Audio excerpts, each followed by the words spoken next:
Hey guys, I hope everybody's doing well. It's been a long time since I put a video up on here, and I've had some comments recently on that blueberry video I did last year. And I think it's just because it's the season. People are starting to think about planting again, and there's must be some people that want to plant blueberries in Phoenix. So I've been getting a couple comments, and the video's like a year old, and a lot of people are asking for an update. So I thought that'd be a pretty good video to make. I could show you what's going on with it now, and the things that I've learned since last year. I have done a few things different, and they're still alive, which is farther than I've gotten so far with blueberries in Phoenix. So I don't have my lucky blueberry shirt on, but I do have my lucky blueberry hat. So let's take a look. I'm gonna turn the camera around and show you what I've got. All right guys, so here it is. This is the blueberry plant. I don't know why this is here. My kids probably put that in there. But here they are. All three of them are still alive, and they don't look the best, but they are alive. I'd like them to be a little bit darker leaves than this. I did have some flowers on one of them. There's actually three separate plants in here, and I did have flowers on one but no fruit. And I've got a couple of limbs that did not do too well. This one never came back. It might have been the summertime, it might have been the winter time, I'm not sure, I don't even remember. So all three of these blueberry plants completely defoliated last summer. This was their first summer in Phoenix, and I think that was just because of the shock coming from California where these things are grown. These are Dave Wilson brand, and our summers are a little bit different than over there, and these are young plants. But they did not die. They lost every single leaf, and I just had some twigs sticking out of the soil, but they never died. So I just kept them in shade. They only got about 2 hours of sun in the morning, and then they were in shade the rest of the day. And I kept watering them, and I actually switched to watering them with RO water. And I'm not sure if I mentioned that in the last video or not. I know I talked about bringing down the pH of the water using vinegar, but I think I was using city water at the time. But since then I have installed an RO system on my house, and some of these more sensitive plants like the avocados and the mangoes and stuff, I've been watering them with just RO water. I don't think it's entirely necessary to do that, but it does help. So I've got it here at the house, I might as well use it. But let's go grab that pH meter. I had to get a new one, that last one broke, but let's see what the pH is reading at now. All right, so here's the new one. Let's turn it on. The last time I checked this soil, it was actually too low. I had to adjust how much vinegar I was putting in the water, and I'm actually not putting any vinegar in the water at all now because my pH meter was reading too low. It's kind of hard to see with that dust. But basically it would go down to like 4.0, and then it would say low on the meter. So there's 4.0.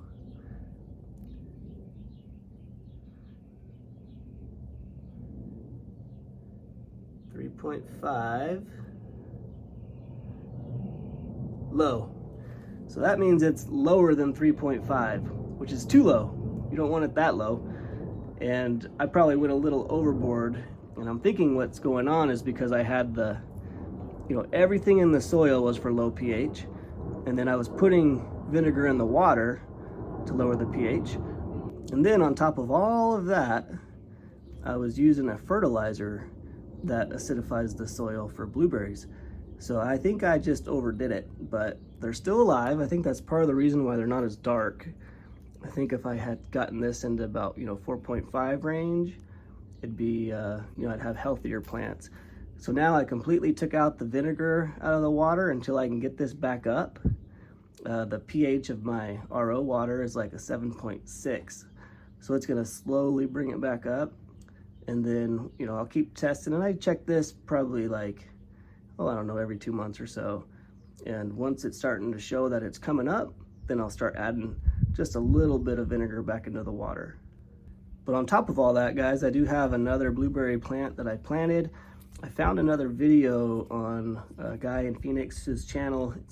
I think his name is Garden of Luma or Luna, I'm not sure. But either way, there was some people commenting on that video, and they were saying, hey, put it in the ground. They do so much better in the ground So I ended up buying another one of these plants. Actually, I bought 2 of them from Home Depot, and I put them in my raised bed. And I'll take you out there to show you those in just a minute. Let's go take a look. All right, guys, here it is. It's kind of hard to see because I've got this in my raised bed with, you know, a bunch of other stuff. Like, got some strawberry plants down here, and here's a tomato, a cherry tomato, and it's kind of, you know, got a lemon here, so it's kind of just a bunch of green. It's hard to see, but back here, this stuff is blueberry. This is pink lemonade blueberry. No flowers, no fruit. And then this is blueberry. This one is, actually I think this is the same one that I have in the pot, which is called, let's see, Sharp Blue, I think. But this one does have blueberries on it that are ripening up right there. I'm gonna save that for my kids. But I can't take credit for this yet because this plant was just put in the ground. Shoot, it's probably been maybe the end of February or something. So, you know, this really is not acclimated to Arizona yet. And it probably would have just fruited in the pot had I just left it in the pot. So, you know, next year, if you see this again or more, then I can take some credit for that. But let's go ahead and see what my soil reading is here. Get down to the base of the plant, which is right there. Turn that on. Probably gonna have a hard time seeing that on camera.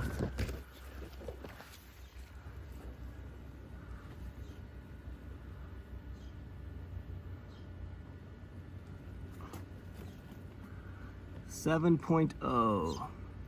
So that is way too high. Check it out, we got some strawberries right there.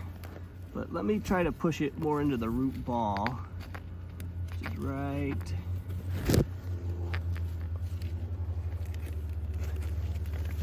there.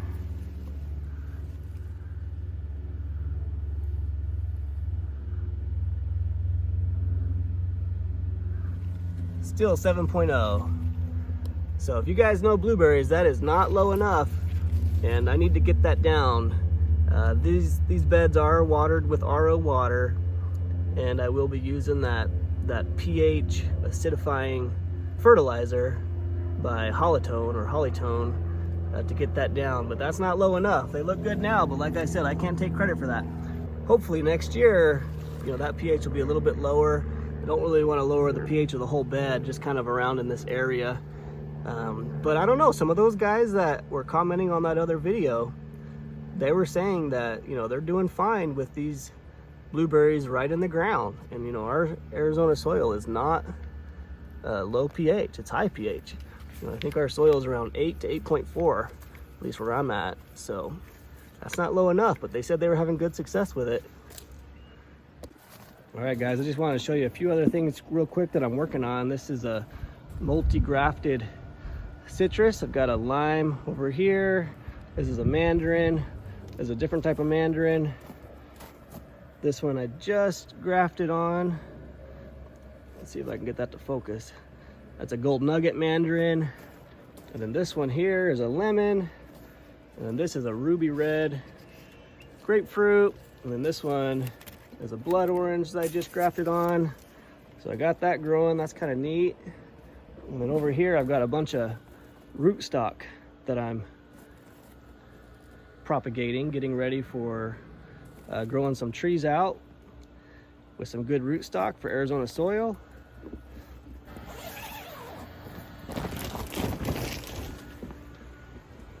And then here in the climate controlled greenhouse, got a multi-grafted mango that I'm working on there, and some banana plants that are acclimating to Arizona weather. And then I've got a bunch of jabuticabas that are starting to grow from seed. And then this one is a mango. This one is used in Israel for rootstock in areas that have high salt content, which we do. I mean, this is the Salt River here in the valley. And then also when you're watering with high pH water, which we have in the valley. So hopefully this will grow up and I'll use this as my rootstock. And this will this will hopefully produce thousands and thousands of mango trees that are adapted for our soil in Arizona. Hopefully that's the plan. We will see, time will tell. Got a lot of stuff growing here, getting ready for some future cells. Of course, I got some avocados there in the shade just for my own personal collection, and then I got some seedling mangoes. These are all polyembryonic seedling mangoes. And then I got a bunch of bananas acclimating to our Arizona weather right now. So we've got lots of stuff growing on. All right, in this little greenhouse here, got some apple rootstocks propagating right now, and a couple of stone fruits in the back, and then some more apple rootstocks and some grapes. And then here, guys, I got my shade cloth up. If you have sun sensitive plants, you want to get your shade cloth up right about now. This is a 50% shade cloth, and it's getting hot. So here's a banana, this is a star fruit, this is a pomegranate, this one is a Suriname cherry, a mango. This one is actually on that rootstock that I was talking about that I'm going to be propagating. Got a brand new fig. Kind of hard to see on the camera, but brand new VDB fig. Got an almond on Hansen rootstock, dwarf everbearing mulberry, and this is a butterscotch sapote, and it took a pretty hard winter this year. It froze all the way back. I didn't cold protect anything. I don't like to do that. That's just too much work, but it took a hit, but it's coming back. I got some green there, and everything's shooting out of this branch, turning green.